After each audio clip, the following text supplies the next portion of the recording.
There was this kid, a young kid, a nerdy kid. I can't remember if he was in high school or not, but the kid was pretty young. And he would go to school every day and get picked on by this other group of kids. And this other group of kids, they had like a ringleader, and he was the main one picking on this young nerdy kid. And so this nerdy kid would go to school every day. They would mock him, ridicule him. I can't remember if they beat him up, but they probably did. And they would make this kid's life, this nerdy kid, they would make this kid's life a living hell. And so this went on for a long time. They just picked on this kid, made fun of him in front of everybody in the school. They laughed at him. Other students mocked him. And this young nerdy kid, he only had like one other friend, right? So his life was just a living hell.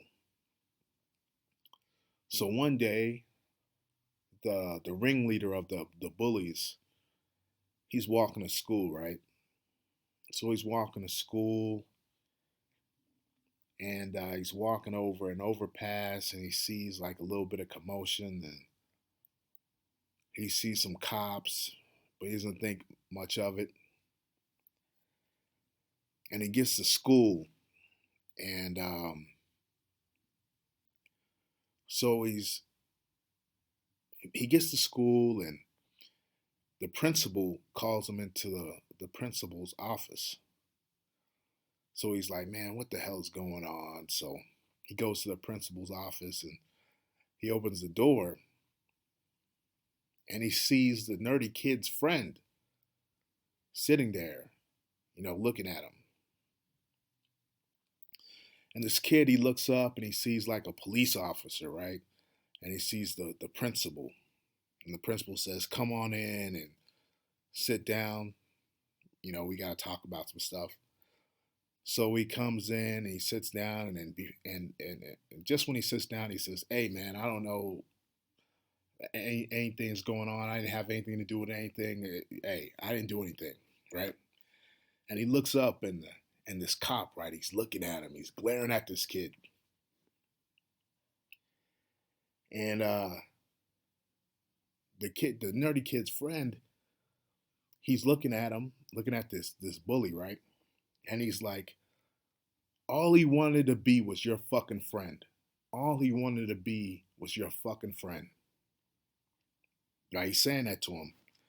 And this bully, right, he still doesn't understand what the fuck's going on, right? So he's thinking, you know, what the hell's going on? And then the cops, he's still glaring at this kid.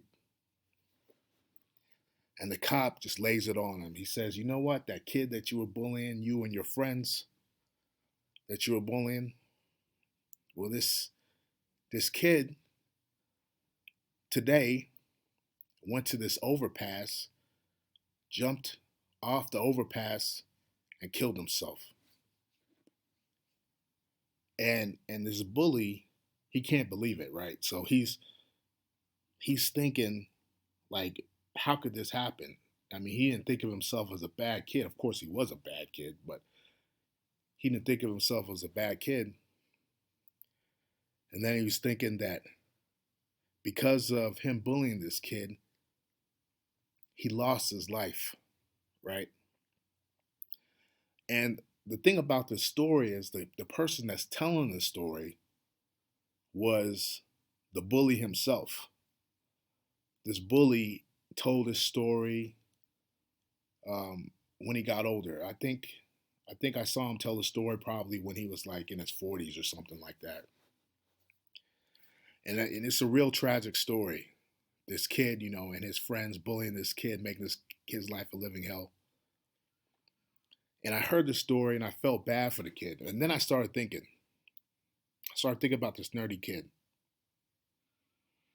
And I was thinking, this kid took so much abuse from these people, right? And all he wanted to do was to be a part of their crew, right? But let's say that actually happened. Let's say this kid became a part of this crew. Let's say there it was the ringleader, the bully, and four other kids, right? So makes five. So let's say he would have joined their crew. Then he would have been the sixth asshole going around bullying other kids and making their life a fucking hell.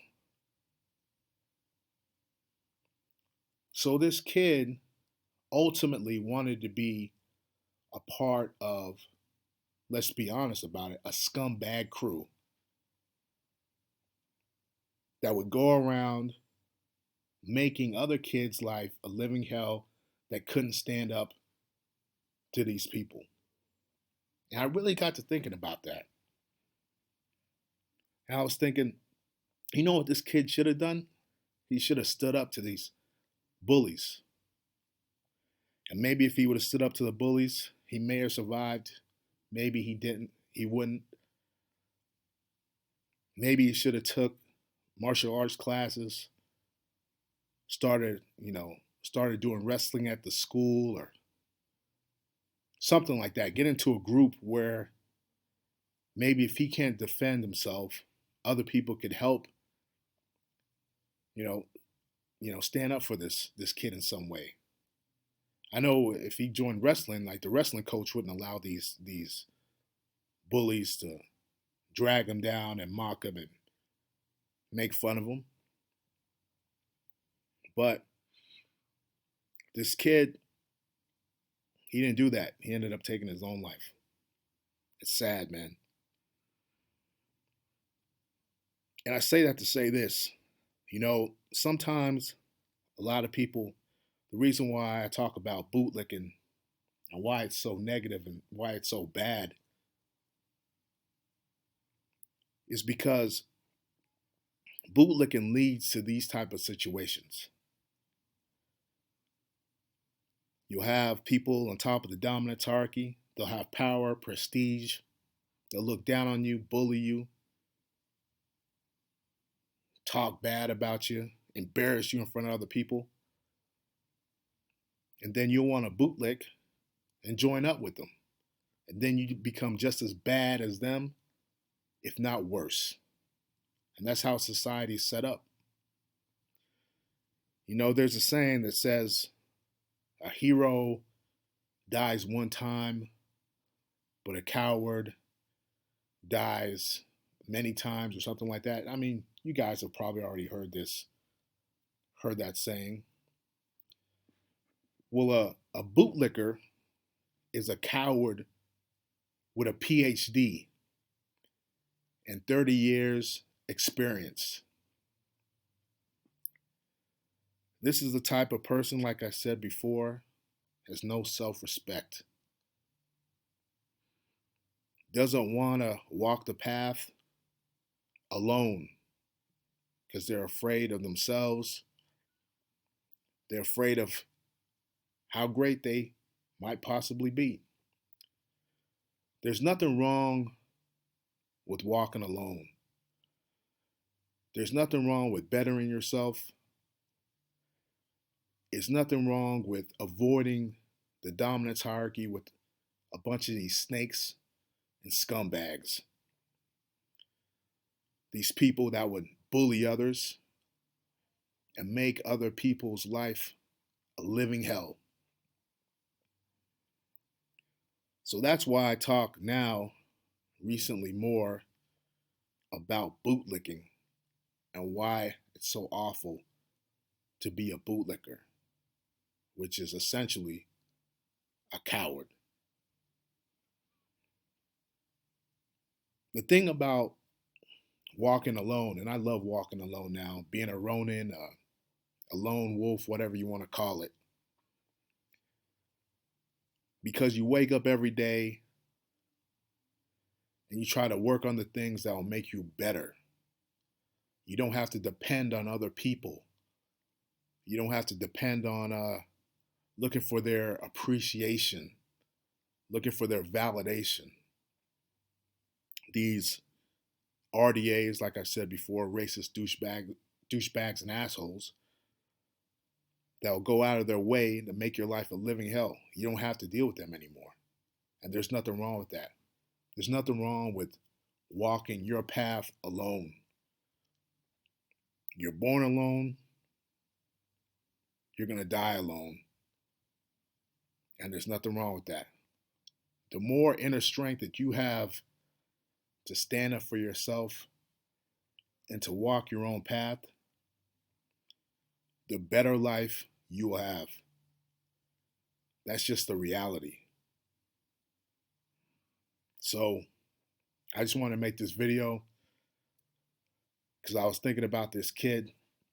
It's unfortunate that he had to go through that, but I don't want other men to go through this type of bullshit when they can really walk their own path and live a good life.